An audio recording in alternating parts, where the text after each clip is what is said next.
ఇప్పటికే అగ్రరాజ్యమైనటువంటి అమెరికా విధించిన 50% సుంకాలతో సతమతమవుతున్నటువంటి భారతదేశం మీద మరో పిడుగు పడబోతోందా? ఇప్పుడు ఉక్రెయిన్ రష్యా మధ్య జరుగుతున్నటువంటి యుద్ధాన్ని ఆపాలని G7 దేశాలు భారత్ని చైనాని లక్ష్యంగా చేసుకొని అడుగులు వేయబోతున్నాయా? అందులో భాగంగానే అగ్రరాజ్య అధ్యక్షుడైనటువంటి డొనాల్డ్ ట్రంప్ తీసుకొస్తున్నటువంటి ఒత్తిడికి G7 దేశాలు తలొగ్గి ఇప్పుడు భారత్పై చైనాపై పన్నులు పెంచేందుకు వాళ్ళు సిద్ధమవుతున్నారా అంటే అవుననే సమాధానం ఇస్తున్నారు కొంతమంది రాజకీయ విశ్లేషకులు. ఈ నేపథ్యంలోనే ఈ అంశం మీద మనం పూర్తి స్థాయిలో విశ్లేషణ చేసుకుందాం. దానికంటే ముందు అసలు G7 దేశాలు అగ్రరాజ్యమైనటువంటి అమెరికా అధ్యక్షుడైన డొనాల్డ్ ట్రంప్ ఆయన తీసుకొస్తున్నటువంటి ఒత్తిడికి ఎందుకు తలొగ్గి ఇప్పుడు భారత్ చైనాల మీద సుంకాలను పెంచాలనేటువంటి నిర్ణయానికి వచ్చారు అనేది మనం పూర్తి స్థాయిలో విశ్లేషణ చేసుకున్నాం. భారత్ చైనాలపై మరిన్ని సుంకాలు అంగీకరించిన G7 దేశాలు ఇప్పటికే అమెరికా విధించినటువంటి 50% సుంకాలతో సతమతమవుతున్నటువంటి భారతదేశం మీద మరో పిడుగు పడబోతోంది. ఉక్రెయిన్ రష్యా యుద్ధాన్ని ఆపేందుకు భారత్ చైనాలను లక్ష్యంగా చేసుకోవాలని G7 దేశాలు భావించినట్లుగా కొన్ని వార్తలు అయితే వస్తున్నాయి. ఇక భారత్ చైనాలపై పన్నులు విధించాలని అమెరికా అధ్యక్షుడు డొనాల్డ్ ట్రంప్ తీసుకొస్తున్నటువంటి ఒత్తిడికి G7 దేశాలు తలొగ్గినట్లుగా సమాచారం అందుతోంది. భారత్ చైనాలపై సుంకాలను పెంచేందుకు G7 దేశాలు సూచనప్రాయంగా అంగీకరించినట్లుగా వార్తలు అయితే వస్తూ ఉన్నాయి.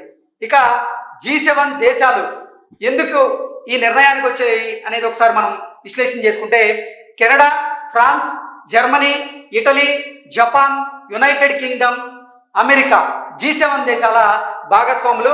ఈ దేశాల ఆర్థిక మంత్రులు శుక్రవారం రోజు వీడియో కాన్ఫరెన్స్ ద్వారా వారు మాట్లాడుకోవడం జరిగింది. ఈ సమావేశంలో వారి మధ్య సుంకాల విధింపునకు సంబంధించినటువంటి చర్చ వచ్చింది. ఈ నేపథ్యంలోనే అమెరికా ట్రెజరీ కార్యదర్శి స్కాట్ బెసెంట్ ఆయన మాట్లాడుతూ ఉక్రెయిన్ యుద్ధం ముగింపునకు నిజంగా భారత్ కనుక కట్టుబడి ఉంటే రష్యా దగ్గర నుంచి భారత్ చమురుని కొనుగోలు చేసేది కాదు.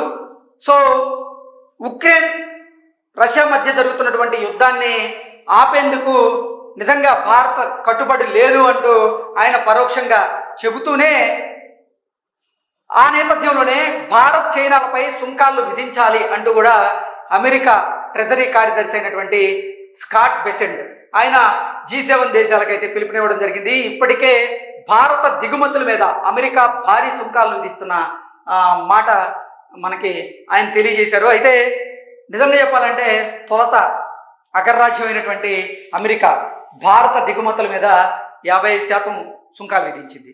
ఆ తరువాత భారతదేశం రష్యా దగ్గర నుంచి చమురును కొనుగోలు చేస్తుంది. ఆ ఆర్థిక లావాదేవీలతో రష్యా ఉక్రెయిన్ మీద మరింతగా విరుచుకుపడుతుంది అంటూ ఇప్పుడు ఈ అగ్రరాజ్యమైనటువంటి అధ్యక్షుడు భారతదేశం మీద అదనపు సుంకాలను విధించేటువంటి ప్రయత్నం చేశాడు. అదనపు సుంకాలలో భాగంగా తొలుత విధించినటువంటి 25%కి మరో 25% జోడించి మొత్తంగా ఇప్పుడు అమెరికా భారత దిగుమతుల మీద 50% సుంకాలను విధిస్తూ ఉంది.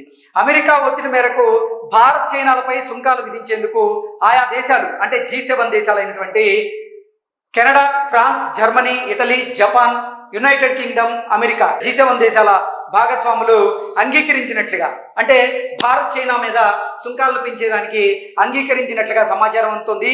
ఉక్రెయిన్ యుద్ధం ముగింపునకు తామంతా కట్టుబడి ఉన్నామని G7 దేశాల సభ్యులైతే తీర్మానం చేశారు. భారత్పై సుంకాల పెంపునకు సంబంధించి ఇప్పటి వరకు G7 దేశాల నుంచి అధికారిక సమాచారం అయితే రాలేదు. కానీ శుక్రవారం రోజు G7 దేశాలకు సంబంధించినటువంటి వీడియో కాన్ఫరెన్స్ లో భాగంగా వారు ఈ అంశం మీద చర్చించినట్లుగా తెలుస్తుంది. అంటే ఉక్రెయిన్ రష్యా మధ్య జరుగుతున్నటువంటి యుద్ధాన్ని ఆపాలి అంటే భారత్ని చైనాని లక్ష్యంగా చేసుకోవాలని G7 దేశాలు భావించినట్లుగా అగ్రరాజ్య అధ్యక్షుడైనటువంటి డొనాల్డ్ ట్రంప్ ఆయన తీసుకొస్తున్నటువంటి ఒత్తిడి మేరకు G7 దేశాలు తలొగ్గి ఇప్పుడు ఆ G7 దేశాలు భారత్ మీద చైనా మీద సుంకాలు విధించేందుకు సిద్ధమైనట్లుగా కూడా కొన్ని వార్తలు అయితే వస్తున్నాయి. అయితే ఇప్పటి వరకు G7 దేశాలకు సంబంధించి ఎటువంటి అధికారిక ప్రకటన అయితే ఈ సుంకాలకు సంబంధించి రాలేదు. ఒకవేళ ఆయా దేశాలు కూడా సుంకాల పెంపునకు సిద్ధపడితే భారత్కు మరింత క్లిష్ట పరిస్థితులు తప్పవు అనేటువంటి అంచనాను అభిప్రాయాన్ని అయితే కొంతమంది రాజకీయ విశ్లేషకులు అంతర్జాతీయ నిపుణులు అయితే వస్తూ ఉన్నారు. సో నిజంగా ఇది భారత్పై మరో పిడుగు లాంటి వార్తగా మనం భావించవచ్చు. ఎందుకంటే ఇప్పటికే భారతదేశ దిగుమతుల మీద అమెరికా పెద్ద ఎత్తున సుంకాలను విధిస్తూ ఉంది. 50% సుంకాలను మనం కడుతూ ఉన్నాం. ఈ నేపథ్యంలోనే G7 దేశాలైనటువంటి Canada, France, Germany, Italy, Japan, United Kingdom, United States ఇవి G7 దేశాలు గనక మన మీద సుంకాలను మరింతగా పెంచాలని నిర్ణయం కనుక తీసుకుంటే అది భారతదేశం మీద మరో పిడుగు పడేటువంటి అవకాశం అయితే ఉన్నట్లుగా కొంతమంది అభిప్రాయాన్ని వ్యక్తం చేస్తూ ఉన్నారు. ఇప్పటికే సతమతమవుతున్నటువంటి భారత్ మీద ఇది నిజంగా మరింత క్లిష్ట పరిస్థితులు తీసుకొచ్చేటువంటి అవకాశం స్పష్టంగా కనిపిస్తుంది అనేటువంటి విశ్లేషణలు అయితే అందజేస్తున్నారు. Thank you so much.